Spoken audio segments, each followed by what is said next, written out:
सड़ी गली व्यवस्था के खिलाफ एक खोजी पत्रकार की सत्ता से बगावत देखना चाहते हैं तो हमारे चैनल को लाइक, सब्सक्राइब और शेयर करना न भूलें।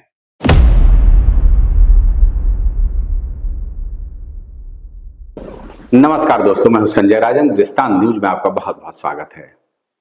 लेकर आया हूं आपके लिए अपना खास कार्यक्रम मुद्दे की बात राजन के साथ। दोस्तों, दरअसल इन दिनों अयोध्या के मिल्कीपुर विधानसभा उपचुनाव की चर्चा हर तरफ है।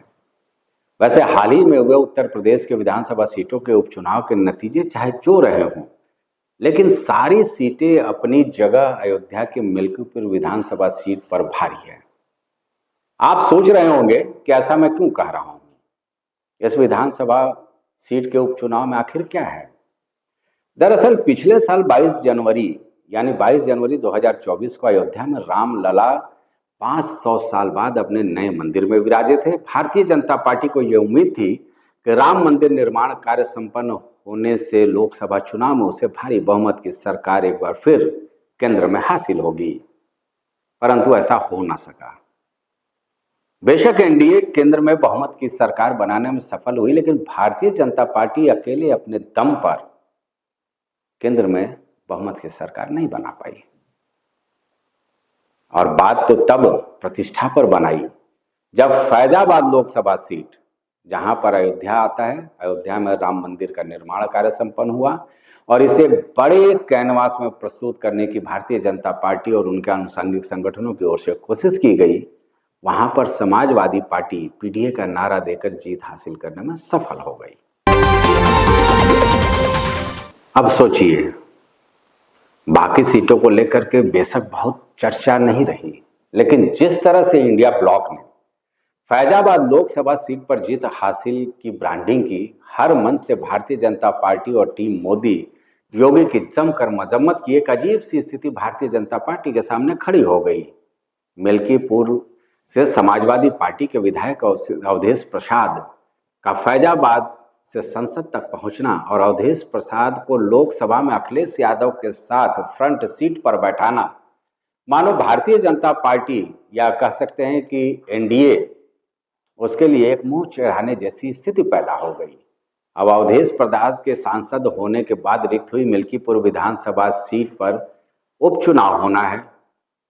जाहिर सी बात है, योगी सरकार लोकसभा चुनाव के हार का बदला समाजवादी पार्टी से लेने के लिए एड़ी चोटी का जोर लगा रही है। मिल्कीपुर विधानसभा सीट पर होने वाले उपचुनाव में मिल्कीपुर में पिछले 2 महीने में 2 उप मुख्यमंत्रियों समेत 6 मंत्रियों को उपचुनाव जिताने की जवाबदेही तय की गई है और इस पूरी टीम का खुद मुख्यमंत्री योगी आदित्यनाथ मॉनिटरिंग कर रहे हैं। आज भी योगी आदित्यनाथ मिल्कीपुर में चुनाव प्रचार करते हुए नजर आए। चुनावी मंच से उन्होंने जमकर ललकारने की कोशिश की। अब समझिए, भारतीय जनता पार्टी के उत्तर प्रदेश इकाई सरकार के साथ मिलकर अयोध्या की सीट पर किसी भी कीमत पर जीतने की कवायद करती नजर आ रही है। आप पढ़ भी रहे होंगे, देख भी रहे होंगे कि किस तरह से इस सीट को जीवन और मरण का सवाल बना लिया है भारतीय जनता पार्टी ने। वजह तो मैंने बता ही दिया। फैजाबाद लोकसभा सीट की हार की भरपाई मिल्कीपुर विधानसभा उपचुनाव को जीतकर योगी सरकार पूरा करना चाहती है। एक वक्त वो भी रहा जब बाबरी विध्वंस के बाद भारतीय जनता पार्टी राम मंदिर आंदोलन के जरिए केंद्र के सत्ता पर काबिज होने की मुहिम में जुटी। अटल सरकार के दौरान बेशक राम मंदिर निर्माण का रास्ता साफ न हो सका, लेकिन संघ के दबाव में मोदी सरकार ने अदालत में बेहतर पैरोकारी कर राम मंदिर निर्माण का रास्ता साफ करवाया। न केवल रास्ता साफ कराया, बल्कि भव्य और दिव्य मंदिर का निर्माण भी संपन्न कराया। प्राण प्रतिष्ठा भी हुआ। सब लोग गवाह बने। देश विदेश में चर्चा रहा। अयोध्या के राम मंदिर प्राण प्रतिष्ठा का खुद प्रधानमंत्री नरेंद्र मोदी यहाँ पर आए थे। संघ प्रमुख मोहन भागवत भी वहाँ मौजूद थे और पूरे देश ही नहीं बल्कि विदेशों से भी कई गणमान्य अतिथि और साधु संतों का एक भारी भरकम जमावड़ा रहा था पिछले साल 22 जनवरी को। लेकिन ब्रांडिंग में पता नहीं कहां से कमी रह गई। भारतीय जनता पार्टी को मन माफिक परिणाम देखने को नहीं मिला लोकसभा सीट में। अब क्या हुआ घटनाक्रम, ये भी समझिए। अवधेश प्रसाद सांसद बन गए फैजाबाद से, मिल्कीपुर विधानसभा सीट से वो एक विधायक हुआ करते थे समाजवादी पार्टी के। ये मौका ऐसा रहा कि लोकसभा चुनाव के बाद से ही, चाहे बात कर ली जाए समाजवादी पार्टी की, कांग्रेस की, तृणमूल कांग्रेस की, या शरद पवार सरीखे नेताओं की, केजरीवाल की, आम आदमी पार्टी की, तेजस्वी यादव के आरजेडी की, सबने भारतीय जनता पार्टी को फैजाबाद की इस करारी शिकस्त को लेकर कटघरे में खड़ा करने में कोई कसर नहीं छोड़ी। संसद सत्र की कार्रवाई में भी आपने देखा कि किस तरह से अवधेश प्रसाद की ब्रांडिंग करते हुए सपा सुप्रीमो अखिलेश यादव साफ तौर पर नजर आए। तो ये बड़ा मौका मिला कि जिस राम मंदिर आंदोलन के जरिए भारतीय जनता पार्टी केंद्र की सत्ता पर काबिज हुई या होने की बात कही, राम मंदिर निर्माण के बाद अगर फैजाबाद लोकसभा सीट पर ही उसकी हार हो जाती है तो निश्चित तौर पर एक असहज स्थिति, चाहे वो टीम मोदी की कर ली जाए या फिर बात कर ली जाए टीम योगी की, उसके लिए उत्पन्न हो गई। अब देखिए,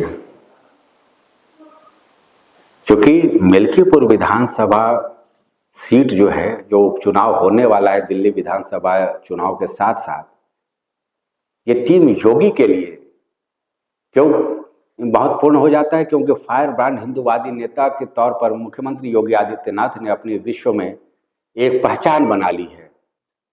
केंद्र की टीम मोदी के लिए जो असहज स्थिति पैदा हुई है, इन सब से निपटने का एकमात्र रास्ता अभी फिलहाल यही नजर आ रहा है कि इस विधानसभा उपचुनाव को किसी भी कीमत पर भारतीय जनता पार्टी जीत हासिल करे। जैसे विपक्षी दलों को, खास करके जो उत्तर प्रदेश की बात की जाती है, तो पीडीए यानी कांग्रेस के साथ जो समाजवादी पार्टी का गठबंधन है, तो उसको करारा जवाब दिया जा सके। मिल्कीपुर का चुनाव हाल ही में संपन्न हुए विधानसभा उपचुनाव, विधानसभा सीटों के रिक्त सीटों के उपचुनाव के साथ न कराने को लेकर विपक्षी दलों ने जमकर हमला बोला था। चुनाव आयोग की नीयत तक पर सवाल खड़े किए गए, लेकिन अदालती पेच की वजह से चुनाव न कराने की बात आप सब जानते ही होंगे। अब चलिए, चुनाव की घड़ी आ गई है, जाहिर सी बात है इस उपचुनाव को लेकर के निश्चित तौर पर एक रस्साकसी का माहौल साफ तौर पर देखने को मिल रहा है। सियासी घमासान मचा हुआ है। मिल्कीपुर सीट पर उपचुनाव को लेकर भारतीय जनता पार्टी संगठन से लेकर सरकार तक इतना दमखम लगा रहे हैं जैसे जीत या हार उनके जीवन और मरण का सवाल है, और होना भी चाहिए, क्योंकि अगर इस सीट पर जाहिर सी बात है एक बुनियादी सवाल उठता है कि भारतीय जनता पार्टी और एनडीए की बात कर ली जाए, अगर उसकी इस सीट पर करारी हार हो जाती है तो एक असहज स्थिति ही नहीं पैदा होगी, बल्कि विपक्षी तो पहले से ही कहता रहा है कि हिंदुत्व के ठेकेदार भारतीय जनता पार्टी या उसके आनुषंगिक संगठन नहीं है। अब इस हार के बाद क्या स्थिति होगी ये आप समझ सकते हैं। अब मौका ऐसा है कि टीम योगी किसी भी कीमत पर लोकसभा चुनाव में हार की किरकिरी से खुद को उबारने का एक बेहतर मौका मिल्कीपुर विधानसभा सीट पर हो रहे उपचुनाव में जीत के रूप में देख रही है। हालांकि मुकाबला अभी भी एक तरफा नहीं कहा जा सकता है। कांग्रेस ने मिल्कीपुर में समाजवादी पार्टी के प्रत्याशी को अपना पहले समर्थन दे दिया है, जो कि अभी हाल ही में संपन्न हुए विधानसभा रिक्त सीटों के उपचुनाव में यह समर्थन कांग्रेस की ओर से नहीं मिला था। कहने की बात पीडीए की थी, लेकिन समाजवादी पार्टी अपने दम पर ही चुनाव लड़ती रही 11 सीटों पर। लेकिन अब चूंकि कांग्रेस ने पहले ही ऐलान कर लिया है कि मिल्कीपुर में वो समाजवादी पार्टी के साथ खड़ी है, तो एक स्थिति बदली हुई नजर आ रही है। लोकसभा चुनाव की तरह ही समाजवादी पार्टी ने अवधेश प्रसाद के ही बेटे को उपचुनाव में टिकट भी दे दिया है। लोकसभा चुनाव में एक नारा चला था फैजाबाद में, न अयोध्या न काशी, अब की बार अवधेश पासी। कुछ ऐसा ही नारा जो मुझे सुनने को मिल रहा है मिल्कीपुर में एक बार फिर देखने को मिल रहा है। समाजवादी पार्टी सुप्रीमो अखिलेश यादव बार बार बयान दे रहे हैं कि अगर पुलिस और प्रशासन का सरकार ने बेजा इस्तेमाल नहीं किया तो मिल्कीपुर में एक बार फिर पीडीए को ऐतिहासिक जीत हासिल होगी। बयान चाहे जो हो, लेकिन एक बात तो तय है कि अगर किसी भी तरह से टीम योगी मिल्कीपुर में सफल नहीं होती है जीत हासिल करने में, तो बहुत ही असहज स्थिति हो जाएगी। मैं ये बार बार कह रहा हूं, क्योंकि उत्तर प्रदेश के आगामी विधानसभा चुनाव जो 2027 में होना है, उसको लेकर के विपक्षी दल एक बार फिर नया नैरेटिव गढ़ने की कोशिश करेंगे और बीजेपी के हिंदुत्व के एजेंडे पर सवाल खड़ा करने में कोई कोर कसर नहीं छोड़ेंगे, ऐसा मेरा निश्चित तौर पर मानना है। जाहिर सी बात है, सबकी निगाहें टिकी हुई हैं मिल्कीपुर विधानसभा सीट पर होने वाले उपचुनाव में। दोनों तरफ से ताकत लगाई जा रही है, सियासी रणनीति बनाए जा रहे हैं, आरोप प्रत्यारोप का भी दौर जारी है। योगी आदित्यनाथ मंच से हुंकार भर रहे हैं तो अखिलेश यादव आरोप लगा रहे हैं कि सरकार सत्ता का दुरुपयोग करके इस सीट पर इन प्रकार जीत हासिल करना चाहती है। यानी कुल मिलाकर यह मुकाबला काफी दिलचस्प है और हमें लगता है कि आप देखेंगे दिल्ली में हार जीत का जो भी परिणाम हो, उससे इतर मिल्कीपुर विधानसभा जो सीट पर उपचुनाव होना है, इसकी चर्चा दिल्ली चुनाव से भी ज्यादा होगी परिणाम आने के बाद। अगर योगी सरकार जीत हासिल कर लेती है तो बल्ले बल्ले, इसमें दो राय नहीं है, क्योंकि उसको ऐसा लगेगा कि वाकई राम मंदिर निर्माण के बाद अयोध्या को भारतीय जनता पार्टी फतह कर ले गई।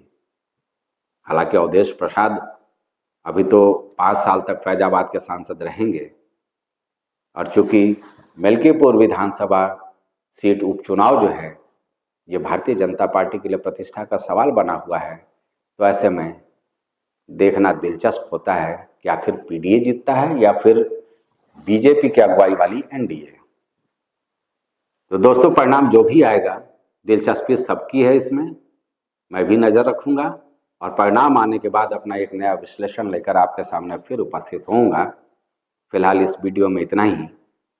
अगर आपकी मर्जी हो तो इस वीडियो को आप निश्चित तौर पर अपने करीबियों को शेयर भी कर सकते हैं, लाइक भी कर सकते हैं, और कुछ दोस्त लगातार मुझे मेरे पर्सनल फ़ोन पर मैसेज देते हैं, तो बेहतर ये होगा कि आप इस साइट पर जाकर के कमेंट बॉक्स में जाकर के अगर आप अपना कमेंट करेंगे तो शायद और ज़्यादा मेरा हौसला अफजाई होगा और अब बेहतर करने की कोशिश रहेगी।